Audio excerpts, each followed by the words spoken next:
ایک دن کسی نے کہا کہ وہ فلاں آرمی کا آفیسر تھا, اس نے خود اعتراف کیا ہے اور مجھے ویڈیو بھیجی, اس نے خود اعتراف کیا کہ فلاں کام ہم نے کیا ہے. میں نے کہا یہ مغنچو آرمی کا آفیسر نہیں ہے. او بھائی پیچھے سے کٹنگ کروا کے اور ایسے ڈریس پہن کے کوئی بھی کچھ بھی اعتراف کر سکتا ہے. اسی طرح کسی سیاسی لیڈر کے حوالے سے بھی, کسی سیاسی تنظیم کے حوالے سے بھی, اپوزیشن کے حوالے سے بھی. تو یہ سیاست میں بھی چل رہا ہے, ہر ڈاکٹروں میں بھی چل رہا ہے. آپ کہہ سکتے ہیں میں نے یوٹیوب پہ فلاں ڈاکٹر کی یہ تحقیق پڑھی ہے, آپ پہلے یہ تو تحقیق کرو کہ جو وہ ڈاکٹر ہے وہ ڈاکٹر ہے بھی کہ نہیں ہے. ابھی جو یو کے ڈاکٹر آئے تھے نا مجھ سے, یعنی ان سے میری ملاقات ہوئی, تو انہوں نے ایک بات بتائی. انہوں نے کہا انٹرنیٹ پہ ایک ڈاکٹر ہے بڑا مشہور. میں نے جیسے ہی نام لکھ کے سرچ کیا نا وہ ڈاکٹر صاحب آ گئے. انہوں نے کہا یہ ڈاکٹر نہیں ہے, یہ ڈاکٹر نہیں ہے اور ایک نمبر کا فراڈی ہے یہ. لیکن میں نام نہیں بتاؤں گا آپ کو, میں نام نہیں بتاؤں گا, وہ اللہ کی قدرت ہے اس وقت میرے ذہن سے نام نکل بھی گیا ہے. لیکن وہ مشہور ڈاکٹر ہے, آپ جیسے یوٹیوب پہ لکھیں آ جائے گا سامنے. کہتے ہیں کہ میں اس کی مجلس میں گیا, اس کمبخت کو نہیں پتا تھا کہ یہ ڈاکٹر ہیں, وہ عام ہی بن کے گئے. یہ تو ایک حلقہ لگا ہوا ہے لوگوں کا, کسی نے پتہ نہیں کیا کہا میرے گھٹنے میں ایک تکلیف ہے ڈاکٹر صاحب, تو انہوں نے نسخہ نا اسٹائل سے بتاتے ہیں, آپ ایسا کریں 1 کلو دہی لیں, اس میں 1 چمچہ چونا ملائیں. وہ پوچھ رہا ہے حضرت یہ پان والا چونا؟ ابے پاگل, پان والا چونا نہیں بھائی, یہ جو چونا ہوتا ہے دیواروں پہ کرنے والا, یہ والا چونا. اتنے کانفیڈنس کے ساتھ جھوٹ بولتے ہیں نا. او بھائی دہی چونے سے گھٹنوں کا کیا, گھٹنوں کا مرض تھا پتہ نہیں گردے کا تھا. عوام بیوقوف طبیعت سے بن رہی ہے, طبیعت سے بن, اور اس پر اگر روحانیت کا لیبل لگا دو, روحانیت کا, کہ اس دہی پر پھر 11 مرتبہ سورہ فاتحہ پڑھیں آپ, بس وہ تو ہٹ ہو گئی, وہ کلپ بھی ہٹ ہو گیا کہ بھائی یہ کوئی چھوٹے موٹے ڈاکٹر نہیں ہے, ان کے روحانی چیزیں بھی ہیں ان کے پاس. یہ ماشاءاللہ روحانیت میں بھی ماسٹر ہیں. تو وہ کچھ پڑھنے کو پھونک دے گا یا خود ہی پھونک دے, اور نماز پڑھنے بھی چلا جائے نماز کے ٹائم پہ, پھر تو ہٹو بچوں ہو گیا بھائی. یہ تو نماز کے ٹائم پہ کلینک بند کر کے نماز بھی پڑھ لیتے ہیں. تو کوئی تحقیق نہیں ہے, کوئی ریسرچ نہیں ہے کہ یہ کمبخت ڈاکٹر ہے بھی کہ نہیں ہے, کیا ہے. اور اگر بالفرض ڈاکٹر ہے تو فراڈی تو نہیں ہے. دوسرے ڈاکٹروں سے پوچھو حضرت یہ گھٹنے کے بارے میں دہی کا نسخہ بتا رہا ہے, تو کھانے سے پہلے کچھ 1-2 ڈاکٹروں سے تصدیق تو کروا لو. ہم تو لوگوں سے کہتے ہیں کہ اگر سچی مچی کا بھی ڈاکٹر ہے اور 1 نمبر بھی ہے تو بھی علاج سے پہلے 2-3 ڈاکٹروں کو اور بھی دکھا دو. بھائی ایک آدمی سے غلطی بھی تو ہو سکتی ہے نا. کتنے کیسز ایسے ہوئے ہیں سچی مچی کا ڈاکٹر ہے, مخلص ہے, لیکن آپ نے صرف ایک کو دکھایا, اس نے غلط دوا تجویز کر دی. غلطی ہر انسان سے ہوتی ہے, اور آپ مر گئے یا بیمار ہو گئے, اس سے بڑے مسئلے میں مبتلا ہو گئے, تو بھائی 2-3 کو دکھا لیتے. کوئی تحقیق نہیں ہے, فیس بک اور انٹرنیٹ کی خبریں پھیل رہی ہیں. اس کا نتیجہ کیا نکل رہا ہے؟ بدگمانیاں.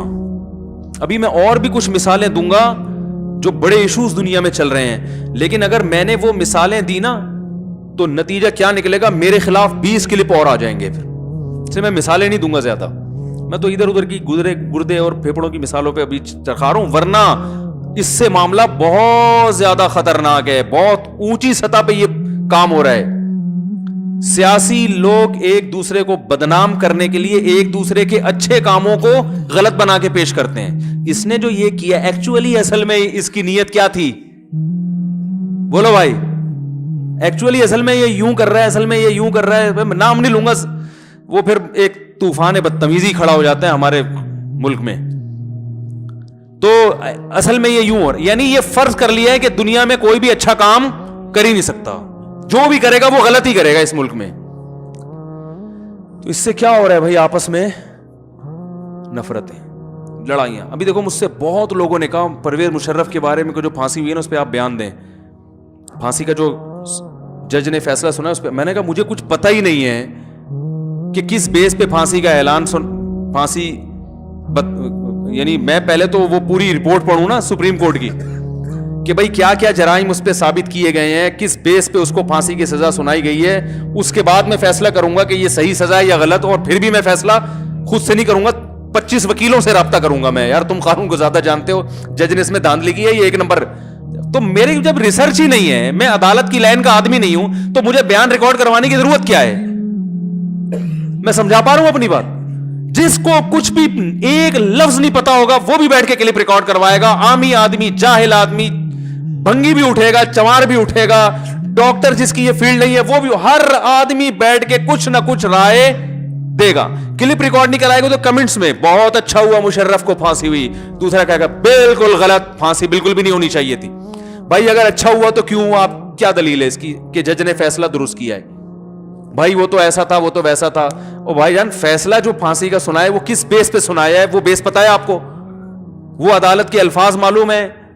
نہیں جی مجھے معلوم تو نہیں.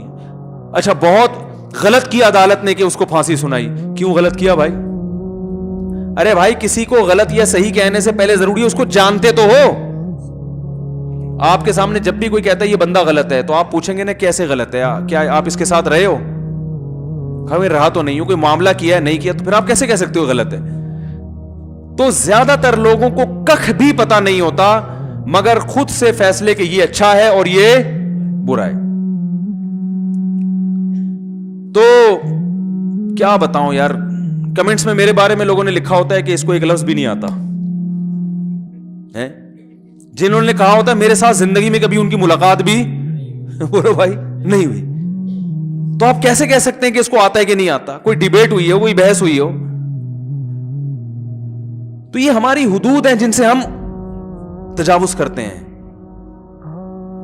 کسی عالم کا ایک بیان ہوا, اس پہ کسی نے نیچے کمنٹس لکھے ہوئے تھے کہ میں نے ان استاد سے قدوری پڑھی, ہدایہ پڑھی ہے, ان کو پڑھانی نہیں آتی. تو لوگوں نے اس کو نصیحت کی اپنے استاذوں کے بارے میں ایسا نہیں کہتے. بھائی پہلے یہ تو تحقیق کرو اس نے پڑھی بھی ہے کم وقت کے نہیں. وہیں کوئی بھی اٹھ کے بول دے میں نے ان سے ہدایہ پڑھی لیکن ان کو پڑھانی آتی نہیں ہے. اور کم از کم یہ کہنا کہ ہدایہ پڑھی اسے تو یہ تو ثابت ہو گیا کہ قدوری پڑھانے والا مفتی نہیں ہے, ہدایہ کم از کم ہدایہ پڑھانے والا ہے. تو یہ تو کوئی لکھ دے نا نیچے.